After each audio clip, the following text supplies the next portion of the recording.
Francisco Martínez Peñaranda es una persona que conocí recientemente gracias a mi amigo Juan. Francisco es padre de 7 hijos. Ha escrito literatura infantil y juvenil, entre otras obras El mercader agradecido, Las hormigas ya no pican, La imagen de Dios, El niño que no aprendió a leer. También es autor de 2 ensayos, Sin paternidad no hay libertad y La pisonadora global, que forman parte de una trilogía. El tercer libro está a punto de salir, o dando contracciones, como él dice en la tertulia de hoy. No menos importante, es artista, restaurador de arte sacro y, podríamos decir, un ser humano polifacético. En nuestra conversación de hoy exploramos las dinámicas sociales que hay tras la globalización, como la influencia de los medios de comunicación en nuestras vidas, la manipulación del individuo y la erosión de los valores familiares. Francisco nos responde por qué a menudo no somos conscientes de la manipulación, la normalización de ideales mediante financiación de mensajes controlados por cánones preestablecidos, la censura o el adoctrinamiento en la educación. Desentrañamos la espiral de silencio, donde los que perciben la verdad tras la situación eligen callar para evitar ser señalados. También exploramos la escasa viabilidad del discurso abierto, la resistencia del pensamiento rígido y el radicalismo que permea diversos ámbitos, como la universidad, la literatura o el cine. Pero, ¿podemos liberarnos de nuestros sesgos para obrar con mayor libertad? Hablamos sobre el potencial de reconocer el condicionamiento social, de cómo la acción política se mete en la vida personal a través de la cirugía social, que distingue de 4 estados diferentes: la normalización, la victimización, la legalización y la tiranía, que de ello hablará Francisco. Seguimos con el juego de acabar la frase que suelo hacer en mis últimos podcasts, donde inicio con distintos temas relevantes y pues el contertulio tiene que seguirlos con su criterio. Así nos adentramos en este episodio en qué es la verdad.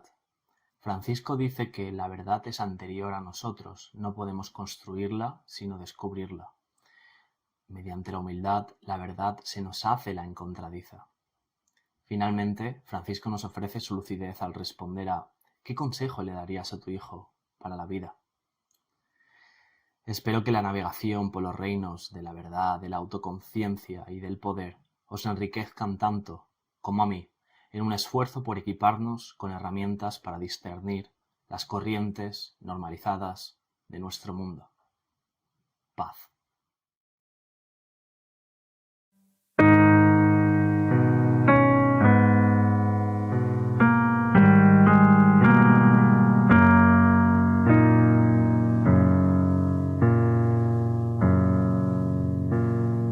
Bienvenido al podcast, Francisco. Es todo un placer tenerte aquí, que hayas hecho un hueco para ofrecernos tu lucidez hoy. Hoy vamos a hablar, si te parece bien, sobre el estado de la sociedad actual, tanto a nivel individual como global. Y yo te quiero preguntar, ¿hasta qué punto estamos siendo influenciados por la sociedad o manipulados? Porque he escuchado una conferencia que diste sobre tu primer libro, ¿no? El libro de Sin paternidad no hay libertad, y comentabas que el Estado, de alguna forma, quiere evitar que la familia sea la que eduque a los hijos y sea más el propio Estado. ¿Nos podrías comentar un poco por encima esta reflexión que escribiste un poco en tu libro y tu visión personal? Bueno, estamos en este momento en Occidente, bueno, en todo el mundo en general, pero en el mundo occidental en particular, estamos en la época de la comunicación por excelencia. En otras épocas, pues para que un mensaje llegara desde España hasta Lima, pues tardaba meses. Luego con el teléfono, pues sí, se evolucionó, medios de comunicación fueron creciendo en recursos y en rapidez, pero nada comparable a lo actual. Lo actual es vertiginoso, está creciendo a una velocidad de vértigo. Hace poco tiempo no existían los móviles, no existía Internet, hace muy pocos años. Y esto estamos evidentemente en la época en la era de la comunicación. Y esto los poderosos lo saben. Y siempre se ha querido manejar y manipular a las masas, y el poder ha querido gobernar también, no con la fuerza solamente, sino con la manipulación. Y claro, en este momento la herramienta por excelencia es esa, es la comunicación. De modo que los poderosos, el poder, pues utiliza todos estos medios a su alcance para obtener más poder. Y estos medios son la cultura, es el cine, es la educación, es la televisión, la música, Internet, Facebook, todas las redes sociales, todo está en función al TikTok, que está ahora tan de moda. Todas las redes sociales son una manera de comunicar de forma muy rápida y vertiginosa mensajes, pero con el fin de obtener un beneficio. Y ese beneficio es dinero y poder y dinero.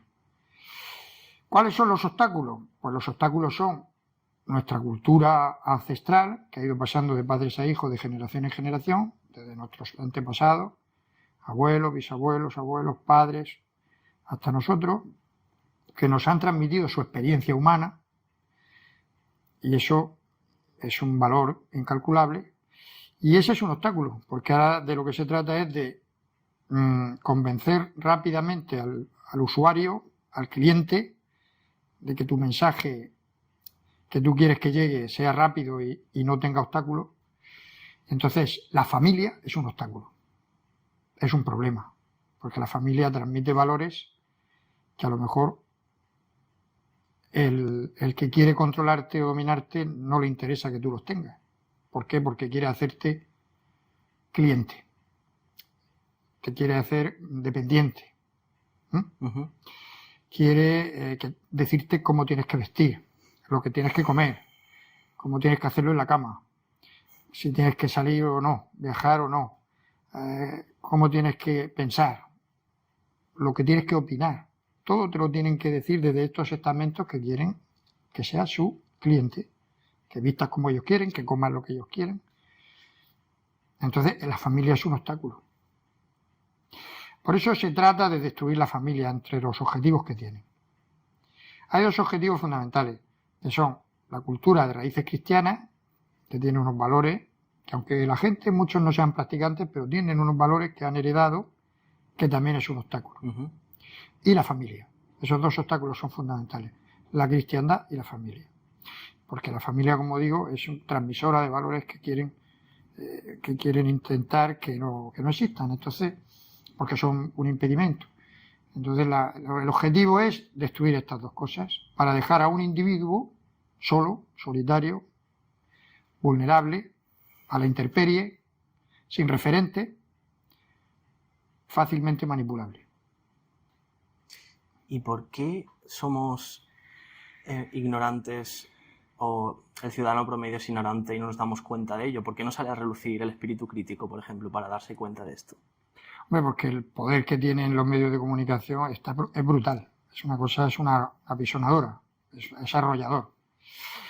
De hecho, los poderosos que utilizan a los políticos para su interés, para su beneficio, las grandes élites que manejan el poder económico y mediático, ellos saben que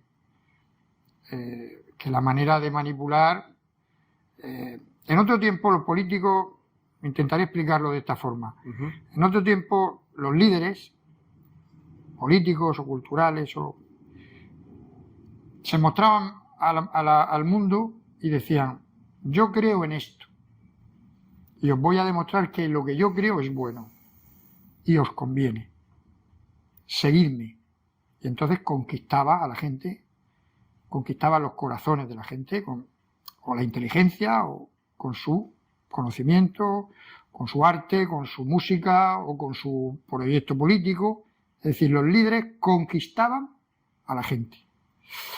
Pero llegó un momento en que los políticos, los poderosos, que como digo, la política es una manera de ejercicio de poder también, pues a través de algunos pensadores y algunos sociólogos, pues comprendieron que no solamente yo tengo que mostrar lo que soy e invitar a que me sigan, sino que también puedo manipular a la gente para que terminen pensando como yo quiero. Y eso es lo que llamó el famoso sociólogo Overton. Dijo, hay un modo de atraer el voto de la gente, de atraer a la gente hacia mi liderazgo, que es convenciéndoles, moviendo el mensaje, que ellos están en desacuerdo, pero yo poco a poco les voy a ir convenciendo de que el mensaje que yo les transmito es bueno, les conviene, es para ellos algo interesante. Entonces esa ventanita de Overton la van moviendo de forma paulatina y van convenciendo a la gente para que lo que pensaban hace 15 años que les parecía malo, ahora les parezca bueno. Y viceversa, lo que hace 15 años les parecía bueno, ahora les parezca malo. La gente se manipula a través de los medios de comunicación, a través de la cultura, a través de la educación. Y eso lo saben hacer muy bien. ¿Cómo lo hacen? Pues como digo, financian películas de cine, series de televisión. Antes había autores de cine que tenían su originalidad y su mensaje diverso. Uno decía una cosa y otro la contraria. Uno apoyaba un proyecto de vida o unos ideales y otros. Había diversidad, ¿no? Había diversidad. Ahora todo es plataformas, todas las plataformas que hay, Netflix, el otro, Movistar, y en esos mensajes son todos uniformes. Todos te van educando a los niños, a los adolescentes, en un mensaje uniforme. Y nada puede entrar ahí que no esté políticamente correcto, que no sea políticamente correcto según los cánones morales que ellos ya tienen predeterminados. Y si algún cineasta o algún escritor o algún guionista o algún cantante intenta introducirse en el mercado del ocio, de la comunicación, del cine, del teatro, de lo que sea, de la televisión, no lo dejan entrar, porque está todo controlado. Hace 30 años había 30 o 40 cadenas de televisión potentes en el mundo, ahora está en manos de 5. Salvando excepciones de países totalitarios, teóricamente totalitarios, como puede ser, pues no sé, China o Corea del Norte, o etcétera, pero lo que es el mundo occidental está en manos de 5, todo, son los mismos, se intercambian accionistas y se participan entre ellos y son grandes élites económicas, financieras que controlan los medios de comunicación y todo el ocio audiovisual está en manos de los mismos, hasta el punto que las redes sociales también lo están. Hemos visto episodios de nuestra vida reciente como censuran lo que no quieren que llegue a la gente. Nos creemos que las redes sociales son una ventana abierta a la libertad y a la libertad de expresión y de opinión y de divulgación de ideas, y en ciertos momentos nos tenemos que sorprender dándonos cuenta de que también controlan eso y nos censuran cuando decimos algo que no les gusta. Entonces, tenemos el ejemplo de YouTube o de Twitter. Si algo hay unos parámetros que se salen de lo que a ellos no les gusta, te censuran tranquilamente. Por lo tanto, la libertad, dicha entre comillas, está muy cuestionada en un mundo donde la rapidez del mensaje y la inmediatez es algo tan importante y la gente no tiene tiempo de reflexionar, de pensar. Y otro aspecto que no quiero dejar de subrayar es la educación. Muy importante. También a través de los estados están introduciendo estilos de vida, modos de pensar, que el Estado debería ser neutral en la educación, no debería de intervenir en visión del ser humano, visión antropológica, visión de la vida, de la familia, de lo que es el bien, el mal, de lo que es la moral. El Estado debería ser bastante más neutral, enseñar pues eso, ciencia, geografía o inglés o matemáticas, pero no meterse en aspectos que son sensibles. Y en cambio, lo que se hace a través de los estados, pues de una manera vertical, actuar sobre la infancia, que ellos no pueden defenderse porque no tienen todavía digamos, unas cualidades para defenderse de esa información o de ese adoctrinamiento. Cognitivamente, esos niños no están desarrollados para... La conciencia no es suficiente. Para defenderse de eso, son muy fácilmente manipulables. Entonces, de esa manera vertical se les ataca, se les manipula para reproducir un modelo de sociedad que quieren imponer. ¿Te refieres que en lugar de ofrecerles herramientas para que exploren y decidan personalmente, se les implanta de alguna forma ya un paradigma, ¿no? Que esté efectivamente orientado? En vez de educarles para que escuchen diversas opiniones y que conozcan cómo funciona el mundo y se les ofrezca el conocimiento, lo que se les ofrece es adoctrinamiento. Y eso es muy peligroso. Entonces, claro, los padres que están continuamente ocupados en el trabajo, trabaja mamá, trabaja papá, no hay tiempo para nada, ven a los niños prácticamente cuando vienen del cole, les dan la merienda y los acuestan, no se dan cuenta que el colegio puede ser una herramienta de poder también para manipular. Exacto. Me gustaría ir a las raíces de por qué esto sucede. ¿Por qué, digamos, las personas con poder tienen, parece, unos objetivos siempre comunes de querer manipular? ¿Por qué esta cultura occidental tiende hacia la generación de beneficio del Estado? ¿Por qué no tendemos hacia una amplitud de conciencia, por ejemplo?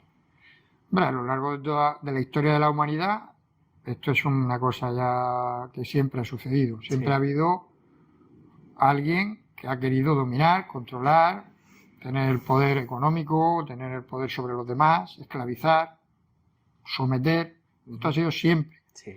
Lo que pasa es que las herramientas varían. En otro tiempo hacía falta lo militar, o la sangre por medio, cayendo por las escaleras. Pero, como decía François Mitterrand, hoy en día ya no hace falta asaltar el Palacio de Invierno. Basta con asaltar la escuela. Es verdad que todavía tenemos pues las armas, los ejércitos. No hay año que no hayan 20 o 30 guerras en activo en el mundo. Eso siempre. Nos enteramos de lo que nos cuentan, pero ahora la más famosa es la de Ucrania y tal, o la de Siria, que hace poco nos contaban que estaba todos los días en los medios de comunicación.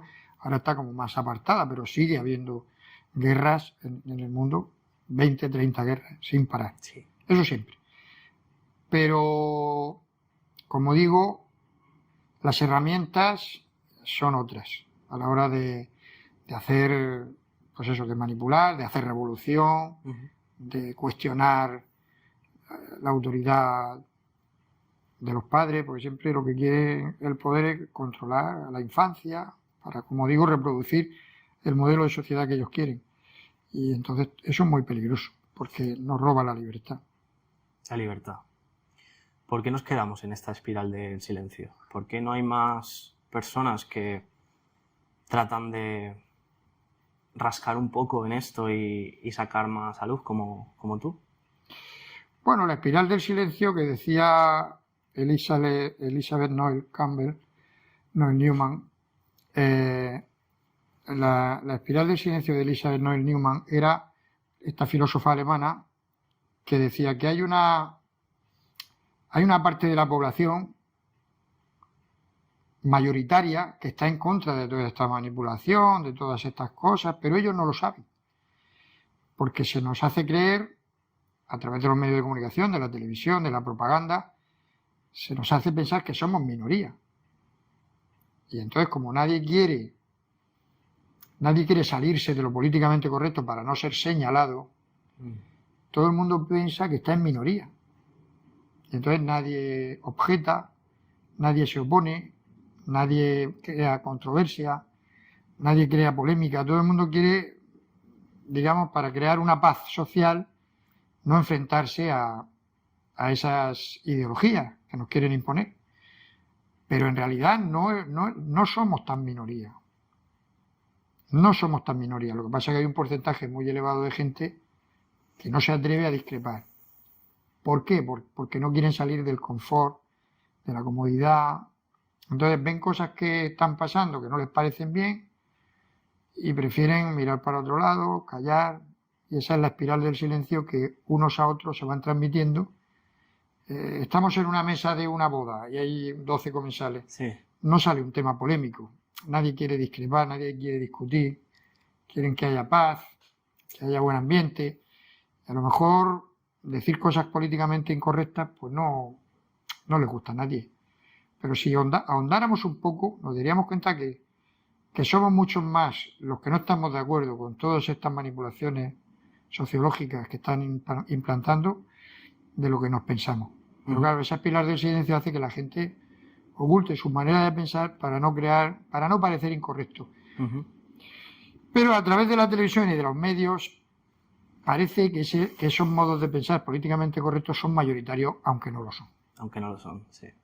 Ocultan información y eso hace pensar cosas que no son. Pero si nos reuniésemos un conjunto de personas, ¿por qué no está ya bien visto debatir cosas de forma serena? Porque siempre yo pienso que ocurre en general que solemos defender ideas como si nos pertenecieran y eso hace que a lo mejor esta espiral del silencio evite salir el individuo a debatir por ese miedo a que sus ideas se vean atacadas. Bueno, pues se han hecho los amos de todo. Si es que el problema es que estas élites supranacionales, que parece que no existen, pero están ahí, controlando los medios de comunicación, controlando la universidad, la educación, pues son los que mandan. Y si yo, por ejemplo, quiero dar una conferencia en una universidad, no me van a permitir. Ya. No me lo van a permitir. Se supone que la universidad es el lugar de la luz, Sí, de la libertad, de las opiniones, donde todo el mundo donde todo se puede debatir, donde todo el mundo puede opinar, pero luego no te dejan. Intentas dar una conferencia contraria a sus postulados y te hacen un scratch, te empiezan a buchear, te lo impiden.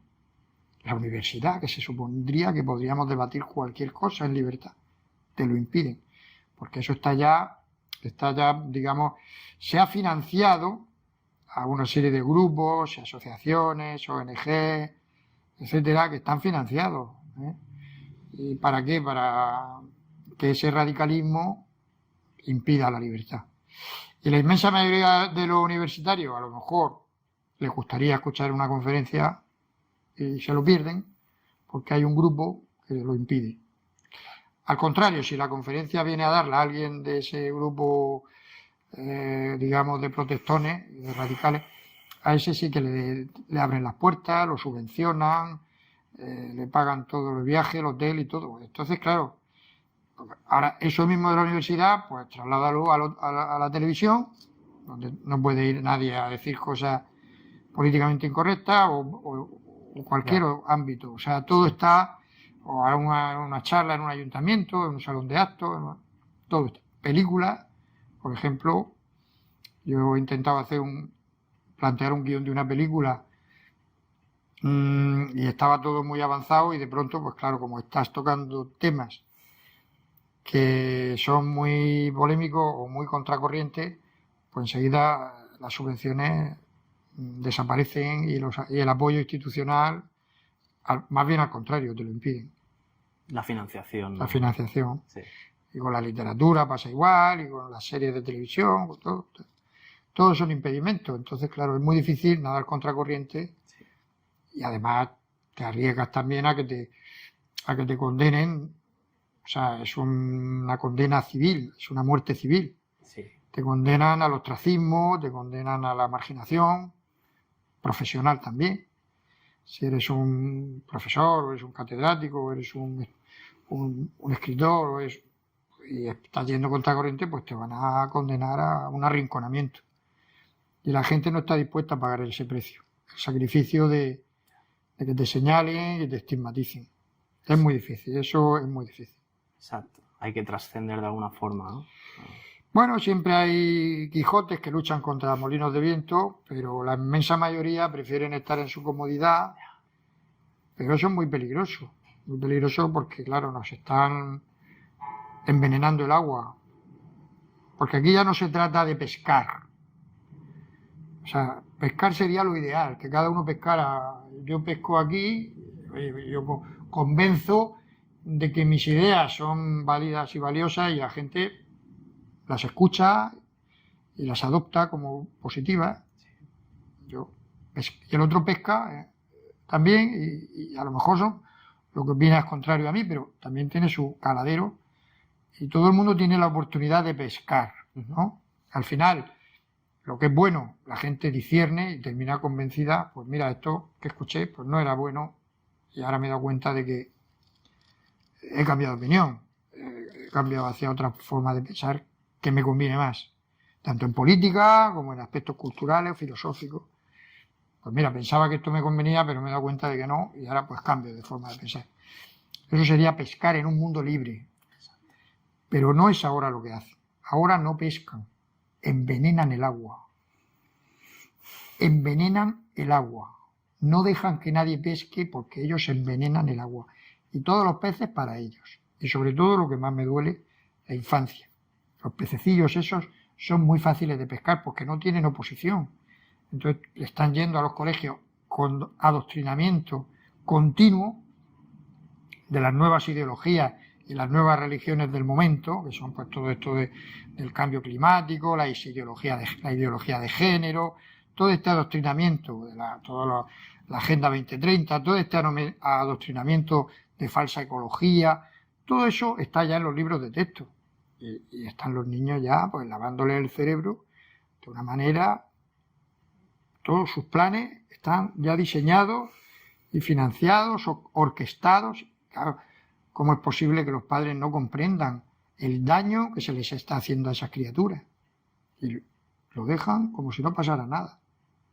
Se han empeñado en que comamos gusanos y ya está, en colegios de Gales, de Inglaterra, venga ya, galletas de gusanos en los colegios, o sea, y los niños ya lo ven como normal, lo normalizan, y es porque hay unas directrices de una gente que ha hecho una serie de inversiones en esos proyectos y quieren que la gente cambie sus costumbres alimenticias y lo hacen a base de manipulación, con el rollo este del clima climático y con falsos mensajes de amor a la naturaleza, que todo eso está muy bien porque a todos nos encanta y amamos la naturaleza y llevamos ese amor en el corazón, pero eso lo utilizan como una herramienta de poder para manipular sobre todo a las nuevas generaciones, a los niños que no pueden defenderse.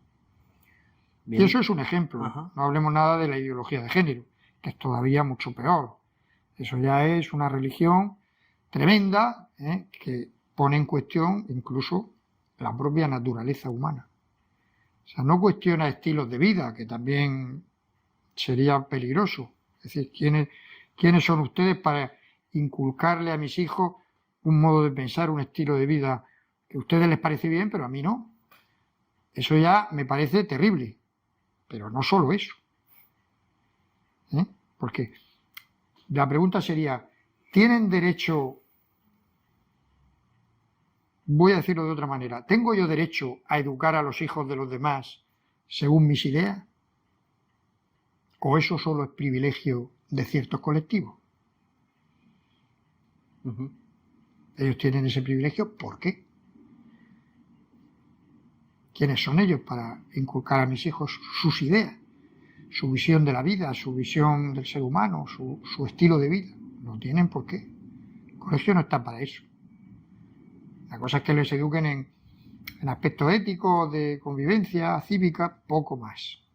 Pero meterse en aspectos antropológicos, eso no le corresponde. Entonces, claro, lo peor de todo es que ya cuestionan hasta la propia naturaleza humana. Y eso es gravísimo porque es muy peligroso. Puede crear problemas graves donde no existían. Problemas de identidad.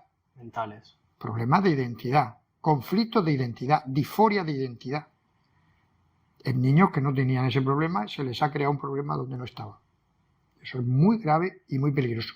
Y en algunos países ya están viendo los resultados, donde había un caso de cada 10.000 niños con una disforia de identidad, con un problema de transexualismo, hay un conflicto que luego muchas veces se solucionaba solo, sin mayor intervención. En un 98% de los casos se soluciona solo, sin ninguna intervención, dejando el mundo correr. Eso está estadísticamente demostrado. Pero bueno, había casos que efectivamente eso existe, se produce y hay que darles un mimo y un cuidado especial a esas personas que están sufriendo y que tienen un problema y hay que atenderlo. Ujú. Pero que nosotros comprendamos eso no significa que haya que promoverlo, que haya que auspiciarlo, que haya que financiarlo. Porque donde había un caso de cada 10.000, en un colegio ahora hay 5 o 6 niños por aula. Entonces, donde no existía el problema, lo están creando. Ujú. Y eso es muy, muy grave. Tú has escrito el libro y has hablado de este tema, ¿no? De la ideología de género. Sí, bueno, estoy escribiendo una trilogía. Una trilogía. He escrito ya el primer tomo y el segundo, Sí. y ahora en octubre, noviembre voy a publicar el tercer tomo, la tercera entrega Ujú. de esa trilogía. Y ya, por lo menos ya he cumplido con mi promesa de... Estás poniendo tu granito, ¿no? En el mundo. Sí, prometí esa trilogía, empecé hace unos años, hace 4 años, y ahora pues ya tengo el tercero ya terminado, prácticamente. Quiero presentarlo en este otoño Ajá. y vamos a ver si tiene aceptación, esperemos que sí. Sí. Vale, hemos visto un poco el panorama a nivel global, por ejemplo, lo que hablabas del envenenamiento del agua, pero a nivel individual, cada uno, ¿cómo podría obrar para intentar evitar esta manipulación? O sea, has hablado de la rigidez del pensamiento, de que nos quieren inculcar, pero ¿no podríamos cada uno tomar una conciencia más amplia y, en la medida de lo posible, porque es difícil, ¿no?, influenciar directamente sobre algo tan grande, pero sobre nuestro entorno, ofrecerías algunas herramientas para... Hombre, lo primero que hay que hacer cuando alguien está enfermo es reconocerlo. Porque difícilmente puedes ir al médico si no tienes conciencia de que estás enfermo. Y si vas, pues a lo mejor el médico te manda un medicamento y ni te lo tomas. Bueno, no me hace falta. No tienes conciencia, no sabes que tienes un... Entonces, lo primero sería diagnosticar, tomar conciencia de la gravedad del asunto. Y eso es un poco lo que yo intento hacer. Mucha gente me dice que soy demasiado negativo, que hago demasiado hincapié o énfasis en los problemas y poco en las soluciones. Pero claro, si la gente no tiene conciencia de lo que pasa, difícilmente va a tomar medidas para solucionarlo. Sí. Entonces, el primer paso es comprender la gravedad del asunto, lo que he explicado de los niños, de los problemas que se les están generando. Porque claro, hasta que no te pasa, no lo ves. Uh-huh. Bueno, esto no tiene importancia, pero cuando tienes un caso en tu familia, tu hijo, tu hija, o un problema que ya te salta en la cara De primera mano, pues ya comprendes la gravedad. Uh-huh. Mucha gente no, porque piensan que no es culpa de nadie, que son cosas que son naturales. No. Se está implantando, se está creando el problema. Un problema que no existía. Uh-huh. Existía esporádico, pero no ahora de forma ya masiva. Por esta globalización también, ¿no? Porque se está normalizando cosas que van en contra incluso de nuestra propia naturaleza y de nuestra propia concepción de la realidad. Entonces, claro, todo eso tenemos que comprenderlo, ver que es grave, que es muy grave. Y cuando veamos que es grave, entonces podremos empezar a tomar medidas, podremos oponernos, podremos manifestarnos, podremos actuar para que nuestros políticos rectifiquen todas estas leyes que están haciendo, que son verdaderos disparates. La ley animalista, las leyes de género, las leyes ecologistas, las leyes climáticas, todo esto son locuras, esto es un delirio. Pero mucha gente no lo ve, no ve el mal. Claro, no ve el mal hasta que esto empiece a estallar. Porque está también dentro, ¿no?, de esa perspectiva. Eso es una cosa que tiene que, a la fuerza, tiene que destruir, es destructora, es una fuerza destructora. Y eso destruye la familia, destruye la cultura, destruye la persona, destruye al ser humano. Claro. Y entonces, claro, eso al final tiene una repercusión. No puede quedar sin consecuencia. Tiene unas consecuencias. Si se juega con fuego, te quemas. Entonces, cuando empiecen a haber casos de, pues eso, empieza a suicidarse la gente, los adolescentes empiecen a írsele en la cabeza y a volverse locos y a decir depresiones, suicidios, pues eso, al final empezaremos a darnos cuenta de que se nos escapa de las manos. Y eso es importante que lo comprendamos y protejamos, seamos capaces primero de proteger a nuestros hijos, protegernos de ese mal. Y una vez que hayamos protegido, luego hay que luchar contra el mal también, intentar que cambie y que todo eso se revierta. Porque es muy peligroso y lo vamos a pasar muy mal, ¿eh? Vienen tiempos muy difíciles. Podríamos decir que una vez reconocida esta normalidad implantada, una posible solución, aunque no directa, sería volver a nuestra naturaleza interna, en el sentido de librarnos un poco de esos sesgos, ¿no?, que nos implantan, y una vez librado ya actuar de alguna forma. Ahora mismo es que la política está al servicio de la ideologías. Perdón. Está al servicio de las ideologías. Vamos a decirlo de una manera para que se pueda entender un poquito mejor. La política siempre ha buscado el bien social, pues en aspectos como la economía, pues no sé, política agrícola o política de, no sé, exterior de un país, ¿no? El arreglo de las carreteras, la política educativa, o sea, pero cosas siempre buscando lo que es gestionar la vida pública para que todo el mundo pudiera tener su espacio y su espacio de libertad, sí, y a la misma vez, pues, lo que es común de todos, pues gestionado por lo público. Una armonía, ¿no? Sí, gestionar lo público, pero es que ahora resulta que la política se mete en lo privado. Ya no se dedica a la recogida de basura, a la limpieza viaria, al arreglo de las farolas, o a arreglar carreteras, o a gestionar un hospital. Ahora es lo personal, lo privado, se convierte en acción política. Ahora la política se mete en la vida privada. Es decir, te va a decir lo que tienes que comer. Y si no puedes comer carne, y si comes carne estás afectando a la capa de ozono, o a la huella de carbono, a no sé qué película que se ha inventado, entonces tú eres un culpable. Y si tienes hijos, eres culpable. Y te van a decir cómo tienes que hacer la cama. Y si tú no piensas de esa manera, pues también eres culpable. Y si piensas de manera diferente, eres culpable, pues no puedes pensar libremente. No puedes expresar tus opiniones porque te van a decir que eres homófobo o lo que sea, o machista o no sé qué. Te van a insultar, o te van a llamar negacionista, o te van a mandarlo. Y no te van a dejar vivir, porque se van a meter en tu forma de pensar, en lo privado. Lo personal se convierte en acción política, en político. Ya no se dedica a gestionar lo público, sino que se mete en tu vida privada. ¿Y cómo se mete en la vida privada? Pues primero normalizando ciertos comportamientos que se consideran ya positivos. El que esté en contra, por supuesto, va a ser castigado, marginado y arrinconado. Segunda parte, pues haciendo leyes. Una vez que ya la gente lo normaliza, se hacen leyes coactivas, leyes impositivas, leyes que penalizan al que se salga de ese pensamiento único y, digamos, correcto.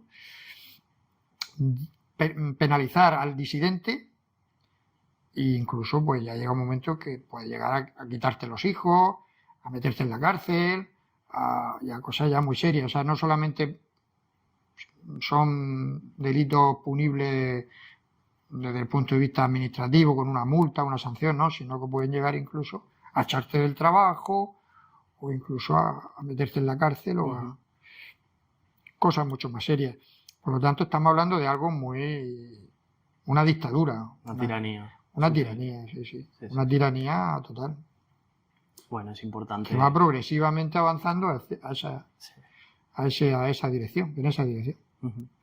Es importante ser consciente y creo que estás haciendo una gran labor en ello, con la escritura, con las conferencias, todo. Bueno, pues por lo menos que no nos quede en la conciencia al menos la duda de si no hicimos lo suficiente. Exacto. Aunque eso siempre nos queda en el corazón, esa digamos, en la conciencia de si no habremos hecho lo suficiente, porque la verdad es que la gravedad es bastante grande, muy grande. Cambiando un poco de tema, vamos a ir un poco a... Porque me han dicho que eres una persona polímata, en el sentido de... Polifacético. Sí, básicamente. Te mueves por distintas vertientes del arte, ¿no? Bueno, no, yo soy una persona que me gusta explorar muchas cosas, pero no es tampoco ninguna cosa del otro mundo. Pero ¿cuál es el papel del arte en tu vida? O sea, ¿en qué te ayuda en tu día a día el arte? ¿Te ayuda de alguna forma? Bueno, tú sabes que lo que significa el arte, morirte de frío, ¿no? ¿Sí o no? Bueno, fuera de broma. No, a mí es una manera de expresarme y siempre pues me ha gustado tocar pues distintas maneras de expresión plástica o musical y bueno, me hace feliz y por eso lo hago. Que resulta que paralelamente a eso hay gente que le gusta también compartir lo que yo hago, pues mejor todavía.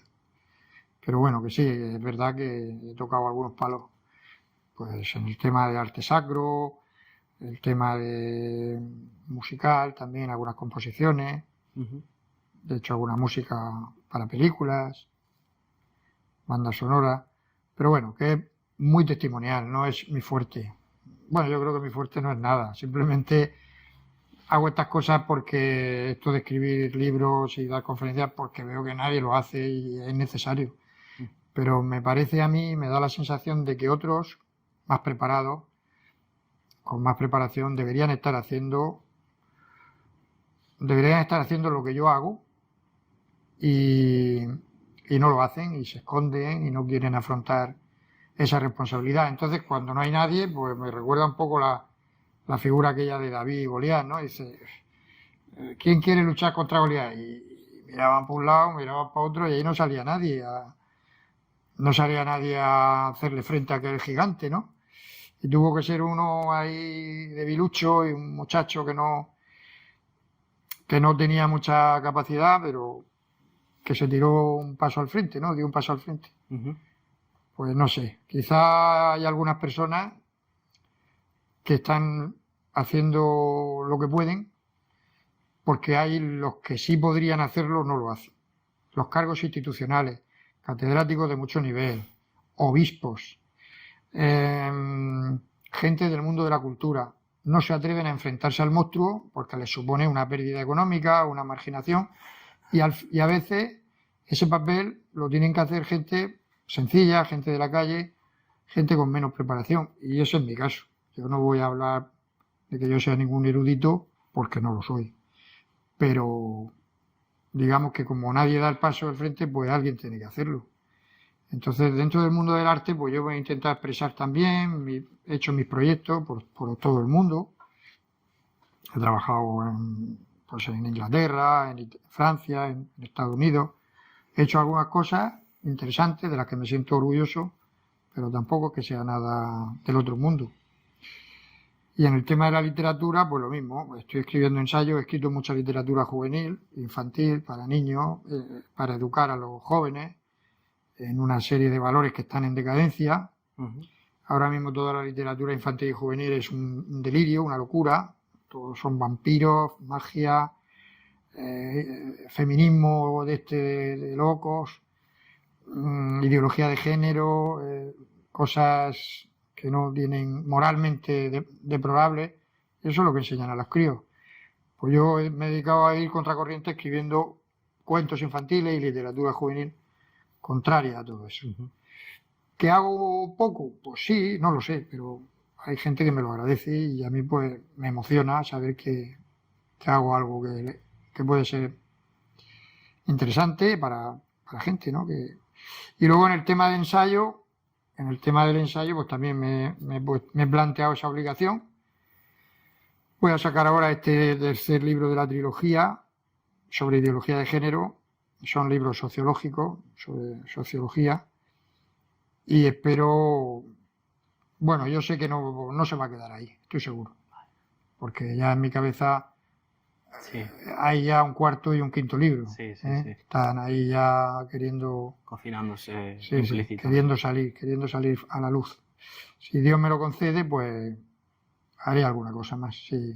Ahora voy a sacar este que lo tengo ya en la puerta.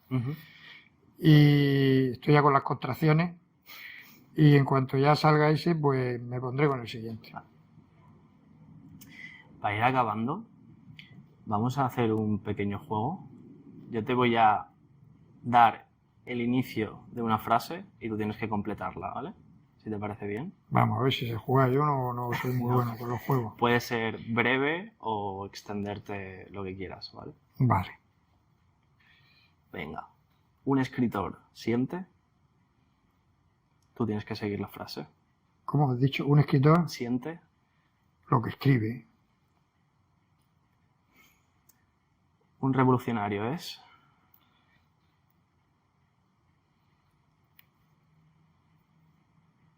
un idealista. Sin amor. Sin amor hay vacío. La muerte es una transición.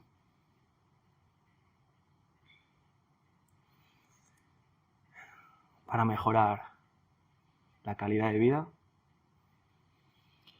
hay que tener amigos. Con el progreso actual de la sociedad llegaremos al abismo.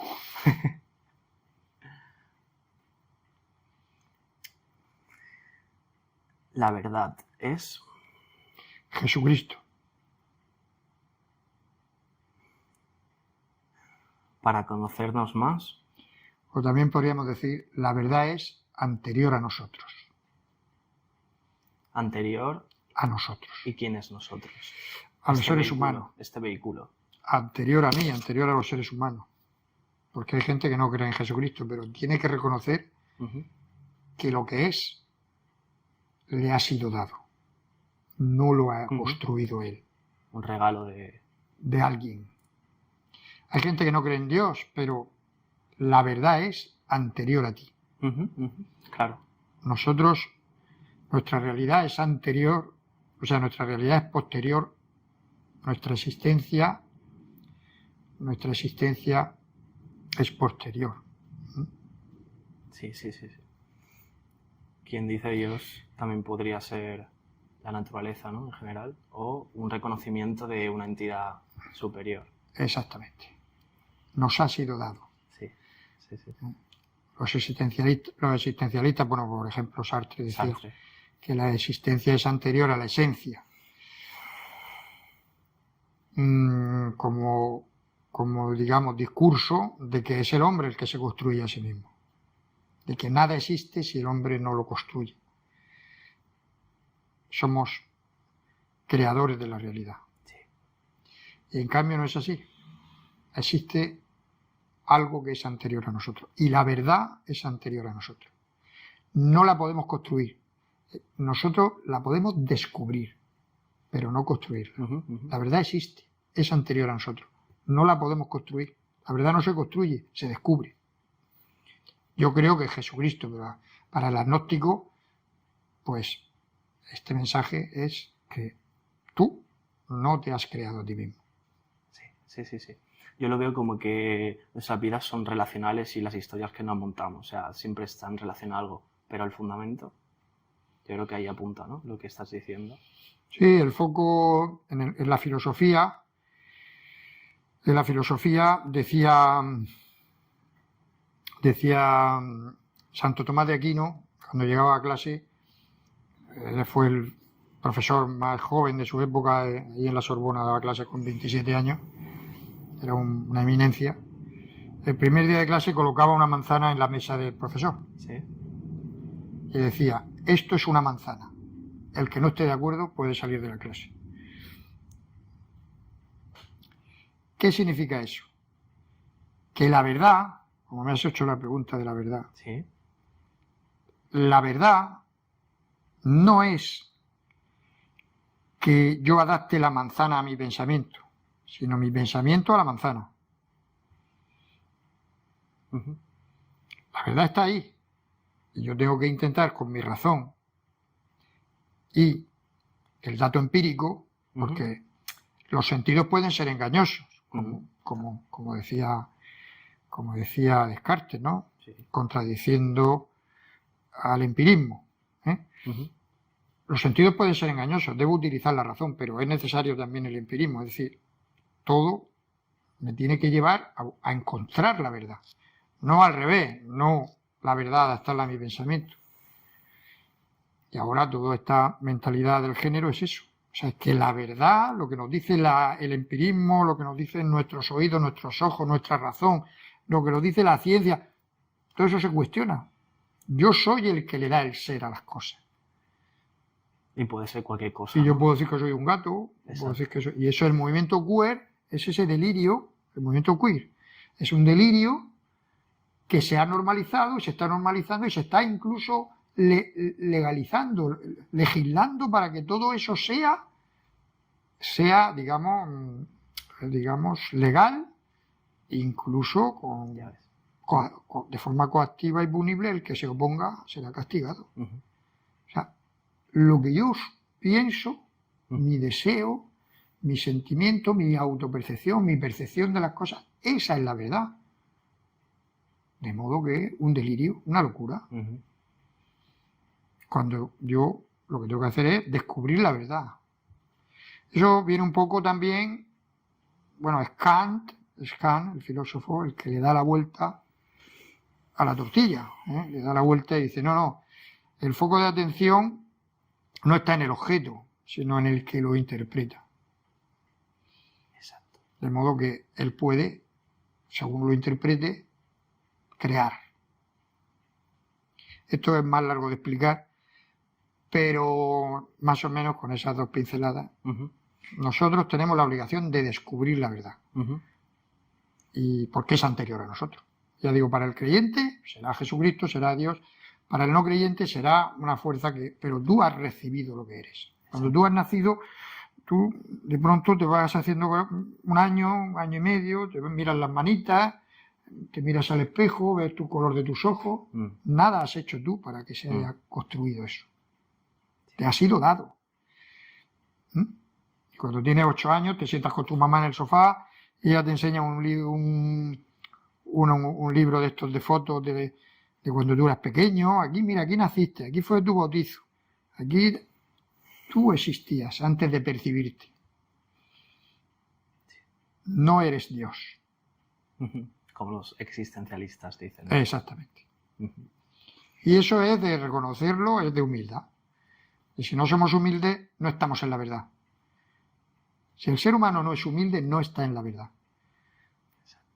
Por eso ahora toda esta locura que estamos, hacia donde vamos, es del género, nos lleva a un disparate aún mayor, que es todo lo que están preparando de la inteligencia artificial, los seres, digamos, cyborg, Sí. El transhumanismo, el poshumanismo, el transhumanismo, todo eso están preparándolo porque estos se creen dioses y entonces van contra la naturaleza humana. Es una deshumanización hacia la que vamos. Pero lo previo a todo eso es educar a las nuevas generaciones en ideología de género. Si no se hace esa labor, no pueden llegar al otro objetivo. El objetivo es ese, el poshumanismo y el transhumanismo. Pero tienen que hacer primero una labor previa de convencer a los niños. ¿Tú qué eres, niño o niña? En el cole. Pues no lo sé, mi mamá me ha dicho que soy una niña. No, tu mamá no te tiene que decir a ti lo que tú eres. Tú eres lo que tú quieras ser. Tú decidirás lo que quieras ser. También pasan por alto a veces la biología, ¿no? También. No, totalmente. La ciencia de tantos años. Entonces le dicen que él puede decidir y le confunden, pero ya le están metiendo un veneno. Le están diciendo que como él puede ser lo que quiera ser, le están preparando el terreno para ese proyecto transhumanista que están preparando estas élites de gente que son, pues no sé cómo llamarlos, diabólicos o no sé cómo. Porque es una cosa deshumanizante completamente lo que están proyectando. No lo había pensado eso del transhumanismo. Para eso estoy aquí yo, sí, para explicártelo. Genial.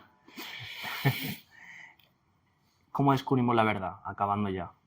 ¿Cómo? Tenemos el derecho de buscarla, porque hemos nacido por un don de Dios y tenemos el derecho y la oportunidad de buscarla. Pero lo primero que hace falta para buscar la verdad y para encontrarla es la humildad. Sin humildad no se puede. Cuanto más inteligente o más conocimiento te crees que tienes, precisamente los grandes sabios dicen no sé nada. Cuanto más inteligente y más conocimiento, más humilde debes ser. Porque te ves ante el abismo de lo que no conoces y tienes que decir no sé nada. Humildad. Con la humildad, la verdad se te hace la encontradiza. La verdad se te hace la encontradiza. Está deseando, está en los caminos esperando a que pases para encontrarse contigo, en los cruces de camino. Está esperando que pases por ahí para hacerse encontradiza contigo. La encontradiza. Esa es la verdad. Nos quiere encontrar. Pero si tú eres un soberbio, no la vas a encontrar. Porque con la soberbia no se encuentra la verdad nunca. Por eso a veces los más sencillos les ha sido revelada la verdad. En muchas ocasiones son los más sencillos los que la encuentran. Y los grandes se pierden en disquisiciones que no llevan a ningún sitio. Qué bueno. Sí, para mí la humildad es apertura también de mente y, por otro lado, la soberbia es como la ignorancia ilustrada. En plan, te crees que sabes algo y luego hay ignorancia infinita, siempre. Siempre. Siempre está ahí. No. Esa arrogancia nos lleva al precipicio. Pues mira, Francisco, la última pregunta y ya acabamos. Y es, imagínate que tienes a una persona joven delante que está emprendiendo su vida. ¿Qué consejo le darías como si fuera tu hijo a esa persona que está delante? Bueno, pues lo primero que debemos hacer, hablarle a los hijos,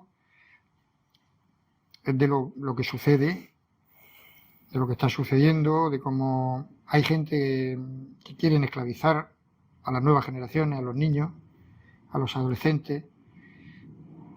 Le ayudaría a protegerse de esa propaganda invasiva, le ayudaría a escuchar muchas opiniones, a leer libros, a recomendarle libros y a recomendarle mensajes que puedan servirle para contrastar, para no escuchar solamente un pensamiento obligatorio y único, y que abriera la mente a lo máximo posible, ¿no? Eso es lo primero, al conocimiento, abrir la mente al conocimiento. Lo segundo que le diría sería que tuviera humildad, que no tuviera soberbia y que pidiera ayuda, porque, como digo, la verdad está deseando hacerse la encontradiza con... Yo tengo 7 hijos. Está deseando encontrarse con ellos. Yo he sido un instrumento en sus vidas, provisional. Tenía una misión de criarlos y educarlos con lo mejor que he sabido, según mis luces. Pero ahora que ya van siendo adolescentes y jóvenes, pues tienen que empezar a tomar sus propias decisiones. Pero sobre todo humildad, es la clave del asunto. Porque con humildad se encuentra la verdad. El que se humilla, llega. El que no, fracasa. Ese es un poco el mensaje que yo le daría a los adolescentes. Porque si no, pues van a caer en las garras de muchas mentiras, muchas falsedades, mucho adoctrinamiento y manipulación. Porque es lo que ahora mismo es la herramienta. Siempre ha habido ideologías, no sé, que han ido embaucando a los jóvenes. En el siglo XX pues está lleno de el comunismo, todo el marxismo. Que a esto, antes me has preguntado que soy un revolucionario, yo soy un idealista, pero muchos idealistas son equivocados, porque persiguen ideales, pero engañados. Muchos de estos que fueron comunistas o vivieron engañados creyendo que la salvación estaba en esas teorías, en esos ideales, el mundo del nazismo también, toda esta gente seguían a unos líderes, a unos líderes que pensaban que les iban a encontrar el camino de la salvación de una sociedad más justa, mejor.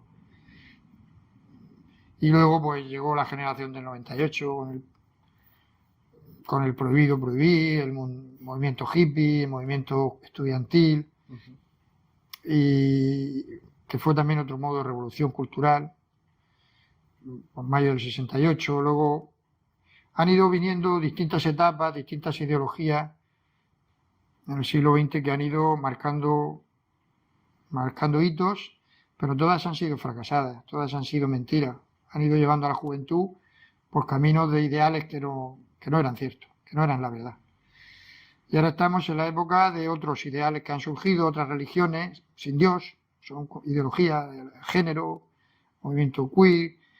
Ahora con la religión climática, esta que es una locura, el animalismo deslocado, que no tiene sentido, ni pie ni cabeza. Y todo eso va llevando a la juventud y a la gente idealista hacia unos caminos, hacia unos derroteros de fracaso, de decepción, de desengaño. Entonces, pues hay que intentar proteger a la juventud de todo eso y enseñarles el camino. Necesitarán equivocarse también y tropezar, pero que sea lo menos posible. No es lo mismo caer y poder levantarse que algunos que caen y ya no se pueden levantar. Conozco muchos casos, porque yo lo investigo mucho, pues estoy investigando mucho ese tema. Por ejemplo, aquellos chicos que hacen disparates irreversibles. Por ejemplo, se hormonan desde los 9 o 10 años, 11 años, luego con 16 se castran. Eso es irreversible. Luego se arrepienten. Sí. Conozco muchos casos, he entrevistado. En algunos de mis libros he hecho entrevistas a gente que se ha arrepentido de haberse castrado, de haberse operado. ¿Ahora qué? Se han dado cuenta de que habían caído habían sido embaucados y eso es terrorífico porque eso no tiene vuelta atrás. Entonces todo eso es muy peligroso. Hay tropiezos que se pueden rectificar, pero hay otros que son, por ejemplo, cuando ha habido una generación también en España que cayó en la droga fuerte, ¿no? En la heroína. Ahora ya eso ha bajado mucho. Pero hubo una época de heroinómanos, de la época de mi juventud. Cuántas juventudes, cuántas vidas se perdieron por caer en esa idolatría del carpe diem. Sí. Disfruta, vive el momento. Hedonismo también. Exactamente, hedonismo y posmodernismo. Sí. Y ahora han cambiado las drogas, ahora son otras, pero está la cocaína, están las drogas sintéticas, pero... Y drogas más sutiles como sí. Las redes sociales. Sí, la instantaneidad también. O sea que van cambiando los ídolos, los falsos ídolos, los falsos. Y eso, pues claro, hay que intentar proteger a los jóvenes. Me preguntaba por mis hijos. Yo tengo 7 hijos. Y hay que intentar protegerlos de todo eso. Pero no es fácil. Y al final ellos ya tendrán que tomar su propio camino. Nosotros, como digo yo, en mis luces he hecho lo que he podido, con mis torpezas y con mis fallos, he hecho lo que he podido y luego llega un momento en que ellos ya tienen que caminar solos y llegar a sus propias conclusiones y espero que sufran o sean felices. Espero que sufran lo menos posible, mejor dicho, espero que sean felices. Porque a veces el sufrimiento lo necesitan. Yo también estoy de acuerdo con eso. Bueno. Pues muchísimas gracias, Francisco. Es todo un honor. Siento que no había mejores palabras para acabar. Así que... Muy bien, pues muchas gracias a ti. Muchísimas gracias. Y no olvides que el mal avanza siempre, no porque los malos quieran, sino porque los buenos no hacen nada para impedirlo.